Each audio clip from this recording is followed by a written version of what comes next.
نحمده ونستعينه ونستغفره ونؤمن به ونتوكل عليه ونعوذ بالله من شرور أنفسنا ومن سيئات أعمالنا من يهده الله فلا مضل له ومن يضلله فلا هادي له ونشهد أن لا إله إلا الله وحده لا شريك له ونشهد أن سيدنا ونبينا ومولانا محمدا عبده ورسوله أرسله بالحق بشيرا ونذيرا وداعيا إلى الله بإذنه وسراجا منيرا صلى الله تعالى عليه وعلى آله وأصحابه وسلم تسليما كثيرا كثيرا أما بعد فأعوذ بالله من الشيطان الرجيم بسم الله الرحمن الرحيم قل كونوا حجارة أو حديدا أو خلقا مما يكبر في صدوركم فسيقولون من يعيدنا قل الذي فطركم أول مرة فسينغضون إليك رؤوسهم ويقولون متاه قل عسى أن يكون قريبا يوم يدعوكم فتستجيبون بحمده وتظنون إن لبثتم إلا قليلا صدق الله مولانا العظيم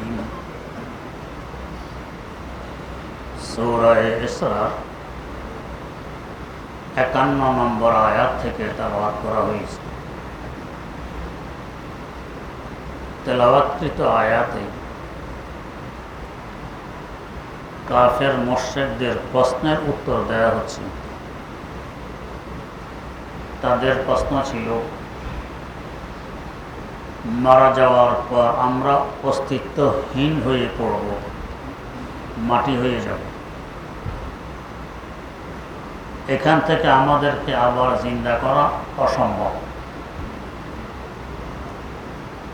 আল্লাহ রাব্বুল আলামিন উত্তর দিলেন,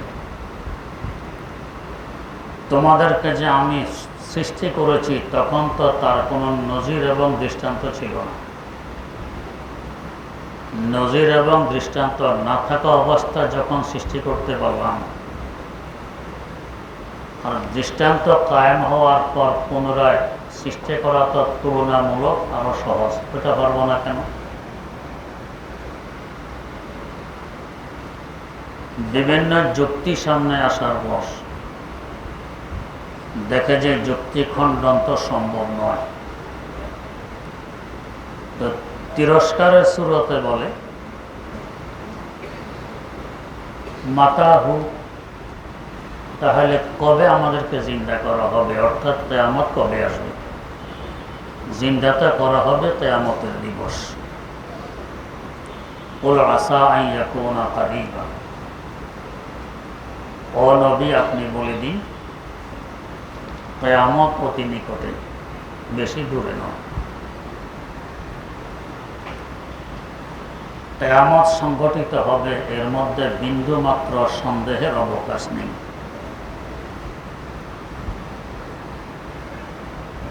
এখন আমরা যারা আখিরাতের বিশ্বাসী, আল্লাহ খোদার বিশ্বাসী, এদের সংখ্যা কম, অবিশ্বাসীদের সংখ্যা বেশি। যেমন বর্তমান বিশ্বে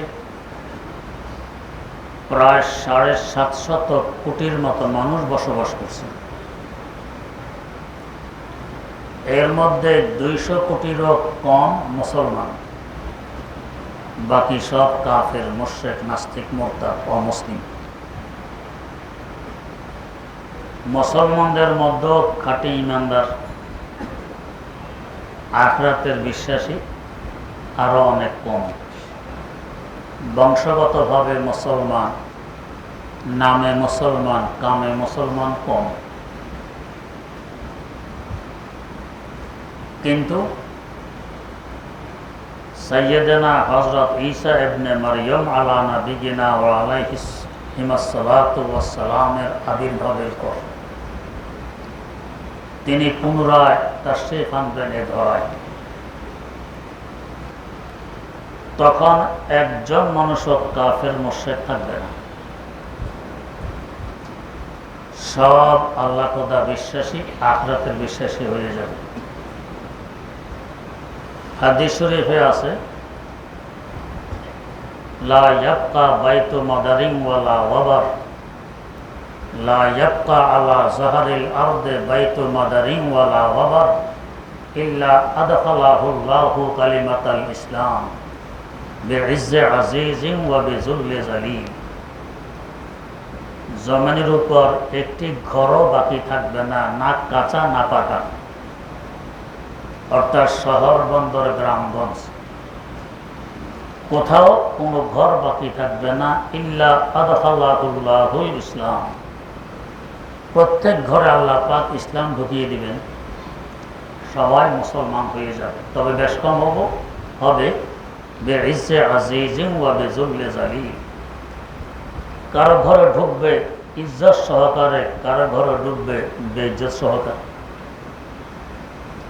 অর্থাৎ স্ব ইচ্ছায় যদি ইসলাম গ্রহণ করে ইজ্জতের সাথে সে মুসলমান হইল, স্ব ইচ্ছা যদি না করে বেইজ্জতির সাথে হলেও তাকে ইসলাম গ্রহণ করা লাগবে। একজন মানুষও তখন কাফের মুশরিক নাস্তিক মুরতাদ থাকবে না।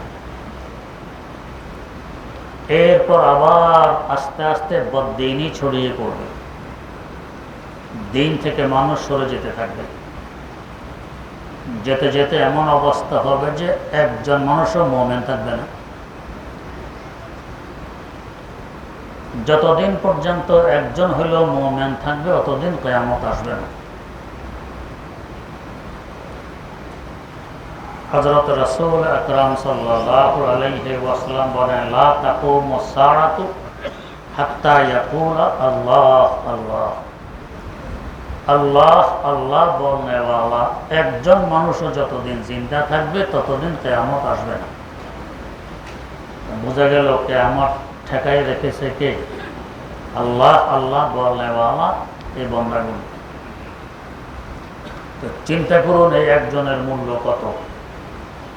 এই একজনের উসিলা পুরা কায়নাত সৃষ্টি জগতের নিজাম চলতে থাকবে, আল্লাহ পাক এটাকে ধ্বংস করবেন না এই একজনের খাতিরে। তাহলে মুমিনের মূল্য আমার আল্লাহর দৃষ্টিতে কত। যখন এই একজনও আর থাকবে না তো এই দুনিয়ার স্টেজ এখন রাখার আর প্রশ্ন আসে না।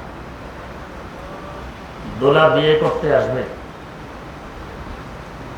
বাড়িতে হই হই রই রই, সাজ সজ্জা রব রব, বিভিন্ন কামরা ঘর বাড়ি সাজায়, দুলাকে বসানোর জন্য স্টেজ সাজায়। কেন? দুলা আসবে। দোলা আসছে, স্টেজে বসেছে, সব ঠিকঠাক। আগামীকাল দোলা চলে গেছে নিজ বাড়ি, এখন আর স্টেজ থাকবে? ভেঙে ফেলা হচ্ছে। কেন? যার কারণে স্টেজ বানানো হয়েছিল সে এখন আর এখানে নেই, অতএব এখন স্টেজের প্রয়োজনও নেই। একজন মানুষ যে পর্যন্ত আল্লাহ আল্লাহ বলনেওয়ালা থাকবে, এরা আমার আল্লাহর দৃষ্টিতে দুলামিয়া। যতদিন থাকবে এই দুনিয়ার সাজসজ্জা, নাজ ও নেয়ামত, সুখ শান্তি, রিজিক সব কিছু চলতে থাকবে। এই একজন যখন চলে গেছে, আল্লাহ আল্লাহ বলনেওয়ালা একজনও নেই, দুলামিয়া নেই, এখন আর এই ঘর রাখার কোনো অর্থ নেই, সব ভেঙে ফেলা হবে, কিয়ামত কায়েম হবে। কোন মুমিনের উপর কিয়ামত কায়েম হবে না, কিয়ামত কায়েম হবে কাফের মুশরিকের উপর। তাও হবে কিভাবে? হযরত ইসরাফিল আলাইহিস সালামের সিংহার ফুৎকারে, গরুর সিং যেমন একদিকে মোটা একদিকে চিকন, ওনার সিংহাটাও তাফসীরে কিতাবে আছে, একদিকে মোটা একদিকে চিকন, এটাকে সিংহা বলা হয়। বাঁশি ফুঁক দিবেন, এটার প্রথম ফুঁকের সাথে যাকে নফখায়ে উলা বলা হয়, একে নফখায়ে ফাজাও বলা হয়। মানুষ হতভম্ব হয়ে পড়বে, কিসের আওয়াজ? আস্তে আস্তে আওয়াজটি বাড়তে থাকবে, বিকট আকার ধারণ করবে। প্রথম ফুঁক। চিন্তা করুন, এই যে একটা হোয়াইট পেপার আমরা কাগজ চাপা দিয়ে রাখি, ওজন কতটুকু হবে? হয়তো আধা ছটা কিংবা এক ছটা, কি হবে? এর বেশি তো নয়। বিশ্ব চ্যাম্পিয়ন মোহাম্মদ আলী কিলে, যার একটা ঘুষের ওজন হয়তো 500 পাউন্ড, একে যদি বলা হয় এই হোয়াইট পেপারটা ফোক দিয়ে 100 একটু সরাই দেন, সারা জীবন যদি ফুঁক দেয়, এটা আধা সুদ সরবে। আর হযরত ইসরাফিল আলাইহিস সালামের এক ফুৎকারে এই গোটা 20 কোটি বর্গ মাইলের পৃথিবী, পাহাড় পর্বত চন্দ্র সূর্য গ্রহ নক্ষত্র আকাশ টাকা যা আছে সব তুলার ন্যায় উঠতে থাকবে। কেমন জোর হবে এই মুখটি? হবেই না বা কেন? যে সিংহা তিনি মুখে দিয়ে বসে আছেন, ইমাম গাজালি রাহিমাহুল্লাহ তাআলা লিখতেছেন, সিংহার মধ্যে কিছু ছিদ্র আছে। অনেকে বাঁশি বাজায়, বাঁশির মধ্যে ছিদ্র থাকে, আঙ্গুল দিয়ে ছিদ্র বন্ধ করে খোলে, এতে আওয়াজের তরঙ্গ সৃষ্টি হয়, শুনতে সুন্দর লাগে। তরঙ্গ সৃষ্টি করার জন্য কিছু ছিদ্র, ওনার এই সিংহার মধ্যে ছিদ্র আছে। কত বড় ছিদ্র? তো একটি ছিদ্র এত বড়, একটি ছিদ্র দিয়ে যদি পুরো দুনিয়া ঢুকাই দেওয়া হয়, একদিক দিয়ে ডুববে, আরেক দিক দিয়ে বেরিয়ে যাবে, কিনারায় একটু ঘষাও লাগবে না, এত বড় ছিদ্র। এত বড় ছিদ্র তার এই সিংহায় 1 2টি নয়, 11টি। এমন বিরাট বিশাল 11টি ছিদ্র, যার বাঁশির মধ্যে, বাঁশিটা কত মোটা হবে। আর এত মোটা বাঁশি যিনি মুখে গহ্বর দিয়ে বসে আছেন, তার মুখ গহ্বর কত বড়? যার মুখ গহ্বর এত বড়, তার মুখমণ্ডল কত বড়? যার মুখমণ্ডল এত বড়, তার মাথা কত বড়? যার মাথা এত বড়, তার দেহ কত বড়? এত বড় দেহ যে আল্লাহ রাব্বুল আলামিন সৃষ্টি করেছেন, তিনি কেমন মহান! একজন ফেরেশতার আকারী অবস্থা। কথা যখন এসেছে বলে দিই, হযরত আজরাইল আলাইহিস সালাম, তাফসীরে ইবনে কাসীরে উল্লেখ আছে, আমাদের মনে একটি সংশয় থাকে যে একজন ব্যক্তি মারা গেছেন মিরপুর 1 নম্বরে ঠিক 8টা বাজে, এই সময়ে আরেকজন মারা গেছে চিটাগং, আরেকজন মধ্যপ্রাচ্যে, আরেকজন ইউরোপে, আরেকজন আমেরিকায়। এই বেচারা দৌড়তে দৌড়তে তো জান সাথে নেই, কত দৌড়তে পারে। তাফসীরে ইবনে কাসীরে উল্লেখ আছে, তার তো দৌড়ার প্রয়োজনই পড়ে না। তো তাহলে রূহ কিভাবে কবজা করেন? লেখা আছে তাফসীরে কিতাবে, ও পুরা দুনিয়া তার সামনে একটি ভাতের প্লেটের নেয়। দুলা বিয়ে করতে গেলে তার সামনে স্পেশাল একটি প্লেট দেওয়া হয়, একটু বড় সাইজের, আস্ত বাজি মুরগি, ডিম, মাছ, গোশত সব সাজিয়ে দেওয়া হয়। এখন যদি দুলা চায় যে আমি একটি মুরগির রান খাবো, তো 1 কিলোমিটার হেঁটে গিয়ে রান নিতে হবে, হাত নাড়লেই তো যথেষ্ট, কারণ প্লেট তার হাতের নাগালের ভিতরে।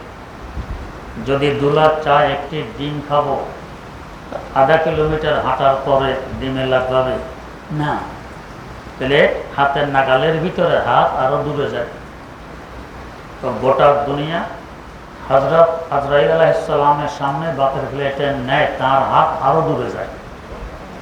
তো হাত নাড়া দিয়ে টিপ দিলে তো রুহ সহজে কবজা হয়, দৌড়াদৌড়িতে প্রয়োজনই পড়ে না। যার হাত এত লম্বা তার দেহটি কত লম্বা হবে? যার দেহ এত লম্বা ওই হিসাবে কত মোটা হবে? এত লম্বা এত মোটা দেহ একজন ফেরেশতা যে আল্লাহ সৃষ্টি করেছেন তিনি কেমন মহান হবেন। আর একজন ফেরেশতা হযরত মিকাঈল আলাইহিস সালাম, মেঘ বৃষ্টি পানির দায়িত্ব আল্লাহ পাক তার উপরে সুপর্দ করেছেন। ইমাম গাজালি রাহিমাহুল্লাহু তাআলা লিখতেছেন, তো আমরা যত পানি দেখি, আমরা পানি দেখি টিউবওয়েলে, শ্যালো মেশিনে, ডিপ মেশিনে, কূপে, পুকুরে, দিঘিতে, খালে, বিলে, নালায়, নদীতে, উপসাগরে, সাগরে, মহাসাগরে, বাষ্পে, মেঘমালায় ও বরফে। কি পরিমাণ পানি! এই 20 কোটি বর্গ মাইল আয়তন পৃথিবীর ৭৭ ভাগ হল পানি, মাত্র 23 ভাগ মাটি। এক আটলান্টিক মহাসাগর ৫,০০০ কিলোমিটার চওড়া, ৯ কিলোমিটার গভীর। কত পানি!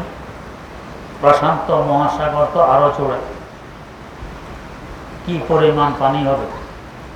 ওই সকল পানি একত্রিত করে যদি হযরত মিকাঈল আলাইহিস সালামের মাথায় ঢেলে দেওয়া হয়, তো পানিগুলো গড়িয়ে তার কাঁধ পর্যন্ত পৌঁছতে পারবে না, এর আগে শুকিয়ে যাবে। এক ফোঁটা পানি আমাদের মাথায় ঢেলে দিলে এটা গড়িয়ে তো পড়বে কাঁধ পর্যন্ত। আধা ফোঁটা এটা পড়তে পারে, এক ফোঁটার 1/4 অংশ এটা হয়তো কাঁধ পর্যন্ত পৌঁছবে না, এর আগে শুকাবে। তো যার মাথায় এত পানি ঢেলে দিলেও কাঁধ পর্যন্ত পৌঁছার আগে আগে শুকিয়ে যাবে, মাথাটি কত বড়! এত বড় মাথা যে দেহে ফিট করা, দেহটি কত বড়! এত বড় দেহ যে আল্লাহ রাব্বুল আলামিন সৃষ্টি করেছেন তিনি কেমন মহান! আল্লাহু আকবার।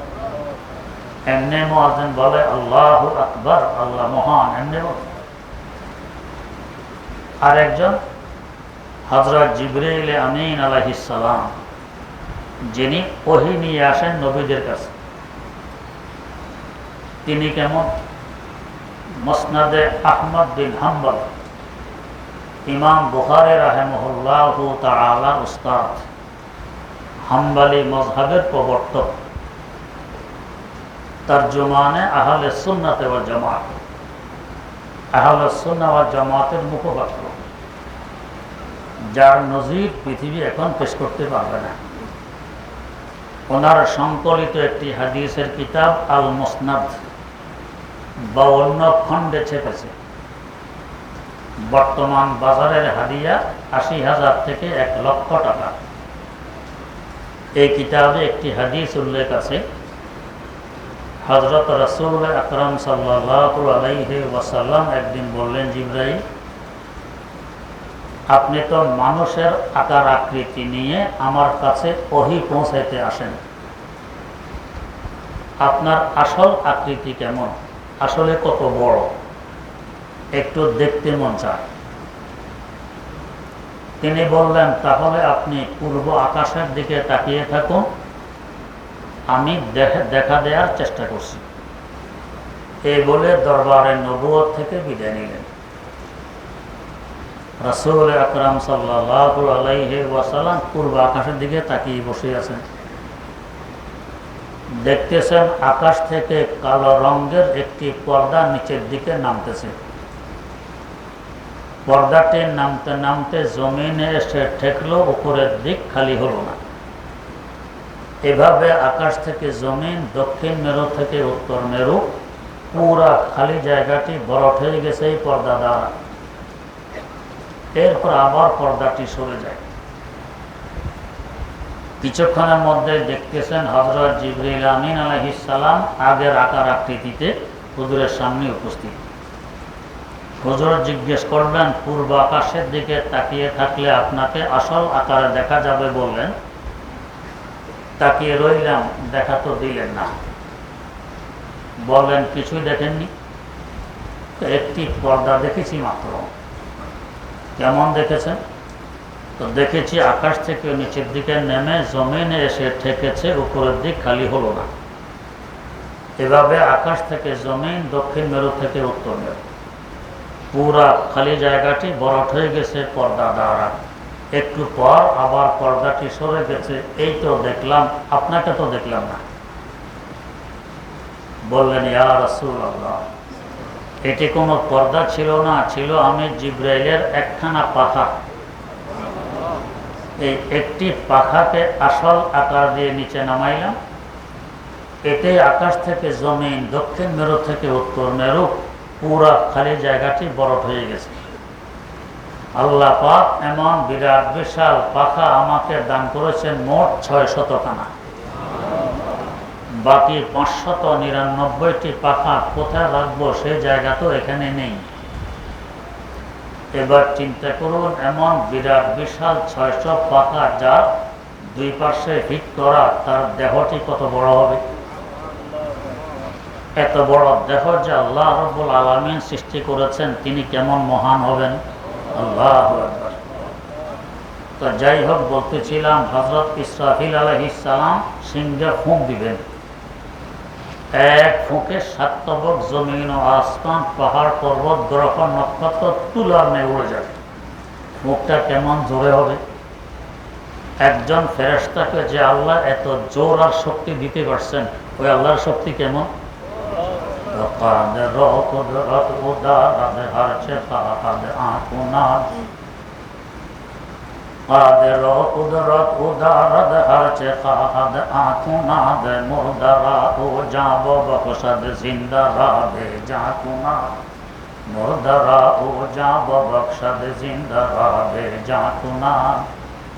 এমন মহাশক্তির অধিকারী, যা ইচ্ছা তাই করতে পারে।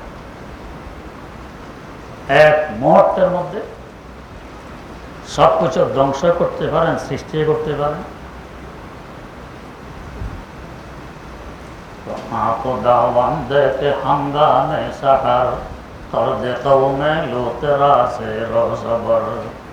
সামান্য সময়ে কত বড় বড় সম্প্রদায়কে নিস্ত নাবুদ করে ফেলছে। আমার আল্লাহর কুদরত আছে। তো হযরত ইসরাফিল আলাইহিস সালাম এক ফুৎকার, এতে করে তুলার ন্যায় সব উড়বে, আওয়াজ বিকট থেকে বিকটতম হতে চলবে। তো প্রথম আওয়াজকে বলে নফখায়ে ফাজা।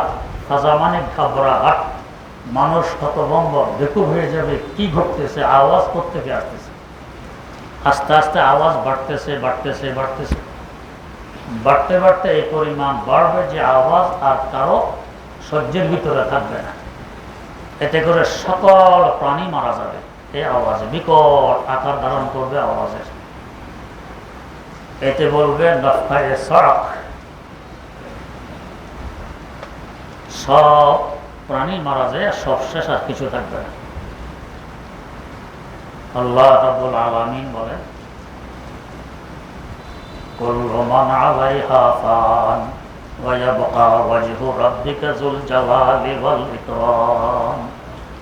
আল্লাহ রাব্বুল আলামিন ছাড়া সব ধ্বংস হয়ে যাবে, কিছুই থাকবে না, সব ধ্বংস,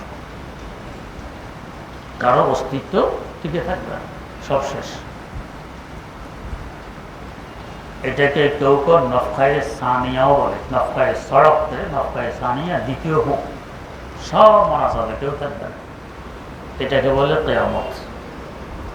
এই কিয়ামতটা আল্লাহ পাক বলেন বেশি দিন বাকি নয়। কুল আসা আন ইয়াকুনা কারিবা। ও নবী বলে দেন, বেশি দিন বাকি নেই, অদূর ভবিষ্যতে কিয়ামত কায়েম হবে। পাহাড়, পর্বত, নদী, নালা, সাগর ইত্যাদি কিছুই থাকবে না, সব হয়ে যাবে সমান। এরপরে আবার ফুঁক দিবেন। এটাকে নফখায়ে সানিয়া বলে, সালেসা বলা যায়। এর নাম হলো নফখায়ে বাস, পুনরুদ্ধানের ফুঁক। এবারের ফুঁক যাদের গ্রামগঞ্জে বাড়ি ছিল, বর্ষাকালে জেলেরা কেঁচো দিয়ে মাছ ধরে। তো কেঁচো কিভাবে মাটির নিচ থেকে বের করবে? কেঁচো বসবাস করে মাটির নিচে, যেখানে ময়লা টলা থাকে সেখানে। একরকম গাছ হয়, এটাকে আমাদের এলাকা বলে 20 কাটালি গাছ, চিকন চিকন লম্বা লম্বা পাতা। এটা হাতে ডলে চোখে দিলে খুব জ্বলে। এই গাছ তারা উঠে তুলে এনে ওই ময়লা জায়গার মধ্যে পা দিয়ে গাছ মোড়ায় আর পানি ডালে। এই জ্বলন সহকারে 20 কাটালি পাতা ভর যখন মাটির নিচে ঢোকে, কেঁচো আর থাকতে পারে না, জ্বলন শুরু হয়। মাটি ব্যাক করে করে সব কেঁচো উপরে চলে আসে। এরা ধরে নিয়ে এটা দিয়ে মাছ ধরে। এই কেঁচো যেভাবে মাটির নিচ থেকে ওঠে, মাটি ব্যাক করে, তো ঠিক এভাবে মাটির নিচ থেকে মানুষ, হায়াওয়ান, জানোয়ার, গরু, ছাগল, কীট পতঙ্গ সব এভাবে আবার উঠে আসবে।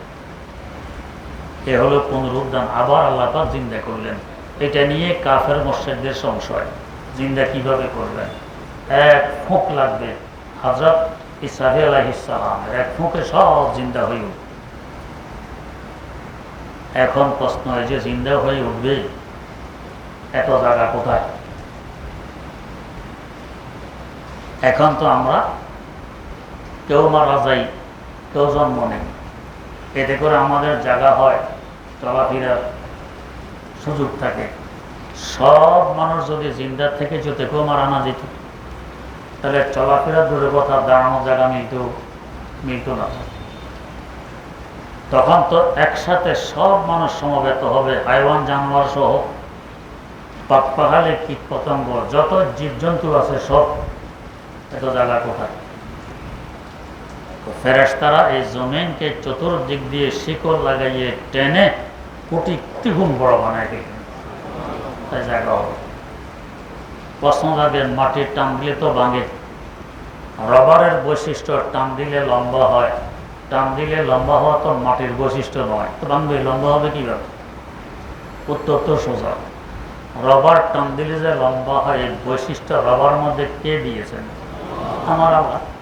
তো যে আল্লাহ রবার মধ্যে টান দিলে লম্বা হওয়ার বৈশিষ্ট্য দিতে পারেন, এ আল্লাহ মাটির মধ্যে টান দিলে লম্বা হওয়ার বৈশিষ্ট্য দিতে পারেন না?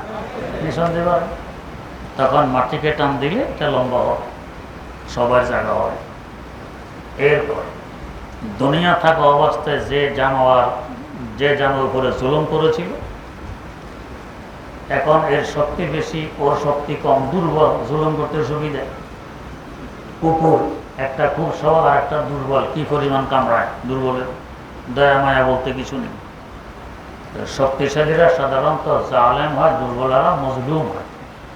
আল্লাহ পাক ওই হাসর মাঠে দুর্বলকে সবল বানায় দিবেন, সবলকে দুর্বল বানায় দিবেন। যে পরিমাণ জুলুম করেছিল, ওইখানে সে জুলুমের প্রতিশোধ নিয়ে নেওয়া হবে, সব সমান সমান হয়ে যাবে। এরপর আল্লাহ পাক মানুষের জিন ব্যতীত সকল প্রাণীকে বলবেন, কুনু তুরাবা, তোমরা সবাই মাটি হয়ে যাও।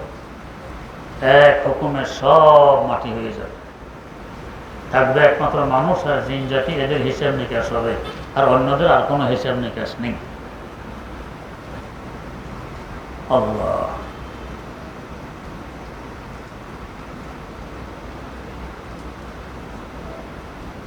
হাসর মাঠ সম্পর্কে এক বুজুর্গ ওয়াজ করতেছিলেন। বলতেছিলেন যে হাসর মাঠে প্রচন্ড গরমে মানুষের ঘাম এই পরিমাণ বেরিয়ে আসবে, কারো টাকনো ডুবে যাবে, কারো হাঁটু ডুবে যাবে, কারো কোমর ডুবে যাবে, কারো সিনা ডুবে যাবে, কারো গলা পর্যন্ত হবে ঘাম। এক নাস্তিক মার্কায় ইহুদি দাঁড়ায় বলছে, হুজুর, আমার দুইটি প্রশ্ন। কি? একটি প্রশ্ন হলো, হাসর মাঠ কি সমান নাকি উঁচু নিচু? বললেন সমান। আর একটি প্রশ্ন কি, হাসর মাঠের মানুষগুলো সব সমান হবে না, কেউ হবে লম্বা আর কেউ হবে খাটো? বললেন সব মানুষ হবে এক সমান। তাহলে গাঁজা করে ওয়াজ আর কতদিন করবেন? মাঠ যদি উঁচু নিচু হতো, তো যে নিম্ন জায়গায় থাকবে তার ঘাম বেশি হবে, যে উঁচু জায়গায় থাকবে তার ঘাম কম হবে, যুক্তির কথা। অথবা মাঠ সমান কিন্তু মানুষ উঁচু নিচু, যে লম্বা হবে তার গাম হয়তো হাঁটু পর্যন্ত, যে খাটো হবে তার গলা পর্যন্ত। যুক্তির কথা। মাঠ সমান, মানুষ সমান, গামের মধ্যে ব্যবধান, এটা কে মানবে? এটা গাঁজাখুরি কথা। উত্তর চাই। সব কথা সকলের যুক্তিতে ধরে না। গর্ব ইস্তেদলাল কারে দিবুদে, ফকরে রাজি রাজেদারে দিবুদে, ফকরে রাজি রাজেদারে দিবুদে। আমাদের এই দিন যুক্তি নির্ভর নয়। যুক্তি নির্ভর হইলে যারা যুক্তিবাদী এরা হয়তো দিনের বাদশা। হুজুর বললেন, উত্তর যদি নিতে চাও তো তোমার জামাটি খুলে আমাকে দাও।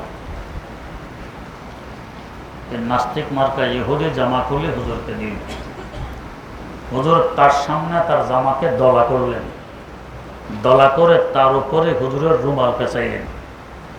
উপরে হুজুরের রুমাল, ভিতরে ইহুদির জামা। এক মুরিদকে দিয়ে বললেন, এটা নিয়ে চুলায় দিয়ে আসো, আগুনের চুলায়। মুরিদ নিয়ে চুলায়। আল্লাহ বাঁচিয়েছেন, মুরিদ হয়নি আমাদের মতো বাঙালি মার্কা। আমরা হলে বলতাম, ঠিক আছে ইহুদির জামা জ্বললে জ্বলল, হুজুরের জামা জ্বলার কোনো অর্থ, হুজুরের রুমাল জ্বালানোর কোনো অর্থ আছে? এটা আমি রেখে দিব, বরকত হবে। ইহুদিটা জ্বলল, হুজুরটা জানবে না আমি কি করছি, এটা রেখে দিই, বরকত হবে। আমাদের তো অবস্থা এমন। এক পিসায় এক মুরিদকে, হুজুর এই বরকতের জন্য আমার একটা দাড়ি যদি আমাকে দিতেন। হুজুর ভাবছেন এক দাড়ি নিলে আর কি আসে, বাকি দাড়ি তো আছে, বাস একটা একটু দিল, আপনার তো আমার কি দোষ, আমি একটা নেই। আচ্ছা দুইটা গেলে সমস্যা নেই, আরেক যদি তো আমি একটা নেই। একটা একটা করতে করতে হুজুরের চেহারা সাফ, দাঁড়িয়ে একটা হয়নি। তা আমাদের বাঙালি মার্কা তাবারুক। মুরিদ যেমন পীর তেমন মুরিদ। চুলা দিয়ে আসছে, ভিতরে ইহুদির জামা, উপরে হুজুরের রুমাল। হুজুর ওয়াজ করতেছেন, একটু পরে নাস্তিক মার্কা ইহুদি দাঁড়ায় বলছে, হুজুর আমার জামা দিলেন না, প্রশ্নের উত্তরও দিলেন না। ও জামা লাগবে বুঝি। মুরিদকে বলছে, যাও তো ওই পটলাটা চুলার ভিতর থেকে বের করে নিয়ে আসো। আমরা হলে বলতাম, হুজুর নিজ হাতে আগুনে দিয়ে আসছি, কবে জ্বলে ঘুরে বর্ষ হয়ে গেছে, খামাকা যাওয়া আসায় সার হবে, আধা পয়সারও লাভ হবে না। এর থেকে তো ভালো বসে বসে আপনার ওয়াজ শুনি। যেমন পীর তেমন মুরিদ। बमाए सज्जादा रंगी कुन अगर पीरे मगा गोयात, बमाए सज्जादा रंगी कुन अगर पीरे मगा गोयात, सालक दे हुनर नबुवत जरा है उसमें मंजिल हा, सालक दे हुनर नबुवत जे उसमें राह मंजिल हा। হুজুরের হুকুম তো গেছে লোহার শিক নিয়ে, চুলায় গুতা মেরে দেখে পটলা তো আছে, বের করে নিয়ে আসছে, হুজুরের সামনে রাখলো। ইহুদিকে ডাক দিলেন, আসলো সামনে। তোমার জামা তো ভিতরে, আমার রুমাল তো উপরে, জামাটা বের করো রুমাল করে। ইহুদির রুমালের প্যাঁচগুলো দেখে ভিতরে ছাই চারটা, ইহুদির জামা নেই, কিন্তু হুজুরের রুমালে আগুনের দাগও লাগেনি। এবার হুজুর প্রশ্ন করবেন, তোমার জামা ভিতরে, আমার রুমাল উপরে, যুক্তি দাবি কি? আমার রুমাল আগে জ্বলবে, এরপরে তোমার জামা জ্বলবে। আর ভিতরের জামা জ্বলে বর্ষ হয়েই আছে, আমার রুমালে আগুনের দাগও লাগলো না, এই উত্তরটা তুমি দাও। ইহুদির অবস্থায় যেন এখন বলছে, মোরা বা জানে যা হামরাজ কর দি, মোরা বা জানে যা হামরাজ কর দি। ও আল্লাহ, আপনি তো আমার দিব্য চক্ষু খুলে দিলেন, আমার অন্তর এখন পরিষ্কার। যা বলতেছেন সব সত্য বলছেন, আপনি সত্য, আপনার দিন সত্য, রাসূল সত্য, কোরআন সত্য, সব সত্য। আর বোঝানো লাগবে না, আমিও সেই সত্য মেনে নিলাম। আশহাদু আল্লা ইলাহা ইল্লাল্লাহু ওয়া আন্না মুহাম্মাদান আবদুহু ওয়া রাসূলুহু। হাসর মাঠ হবে একেবারে সমান, সব মানুষ জিন্দা হবে, তাকে বলে নফখায়ে বাস, পুনরুদ্ধানের ফুৎকার। এরপরে 50,000 বছর অপেক্ষা। আল্লাহ পাক এমন রাগান্বিত, এমন রাগান্বিত, এমন রাগান্বিত থাকবেন বিচার কার্য পরিচালনা শুরুই করবে না ওই দিনের বসায়। হাসর মাঠের কষ্ট, জমিন তামার সূর্য নিকটে অসংখ্য মানুষের ভিড়, কি পরিমাণ গরম, কি পরিমাণ কষ্ট। এরপরে কিচ্ছা অনেক লম্বা, সেগুলো এখানে আর বলার নয়। 50,000 বছর আল্লাহ পাক বিচার আসর গ্রহণ করলেন। গ্রহণ করার পর প্রথমে একটা আওয়াজ দিলেন, কি? লিমানিল মুলকুল ইয়াউম। আজকে রাজত্ব আর ক্ষমতা কার? আল্লাহ। আজ আমরা কত ক্ষমতার বড়াই, কত শক্তির বাহাদুর। আল্লাহ পাক জিজ্ঞেস করলো, আজকে ক্ষমতা কার, রাজত্ব কার? সব চুপ, আওয়াজ করার মতো সাহস কারো থাকবে না। আল্লাহ পাক নিজে উত্তর দিবেন, লিল্লাহিল ওয়াহিদিল কাহ্হার। এক কাহ্হার শক্তি আর রাজত্ব একমাত্র আছে, অন্য কারো শক্তি, কারো রাজত্ব এখানে আর চলবে না, সব শেষ হয়ে গেছে। বিমানিল মুলক তবু যে কে সাজাওয়ারে খোদাই, আহাদ লাইসা কামিসলি সামাদ লাইসা কাফজলি, লিমানিল মুলক তবু যে কে সাজাওয়ারে খোদাই। একমাত্র খোদার খোদাই কাবেল উপযোগী একমাত্র একজন, আল্লাহ রাব্বুল আলামিন। এরপরে হযরত রাসূল আকরাম সাল্লাল্লাহু আলাইহি ওয়াসাল্লামের সুপারিশে আল্লাহ পাক বিচার কার্য আরম্ভ করবেন। আল্লাহ রাব্বুল আলামিন ওই ভয়াবহ দিন সামনে আসতেছে, সেখানে যাতে আমরা আরামে থাকতে পারি, সেখানে আরামের ব্যবস্থা আছে। কি? আরশে মাওলার শীতল ছায়া। ইয়াউমা লা যিল্লা ইল্লা যিল্লা আরশু। আল্লাহ পাকের আরশের শীতল ছায়া ছাড়া আর কোনো ছায়া নেই। ওই ছায়ার নিচে আল্লাহ পাক কয়েক গ্রুপকে স্থান দিলেন। আল্লাহ রাব্বুল আলামিন আমাদের সকলকে আরশে মাওলার শীতল ছায়া তলে স্থান দান করুন। সুবহানাল্লাহি ওয়া বিহামদিহি, সুবহানাকাল্লাহুম্মা ওয়া বিহামদিক, আশহাদু আল্লা ইলাহা ইল্লা আনতা, আস্তাগফিরুকা ওয়া আতুবু ইলাইক।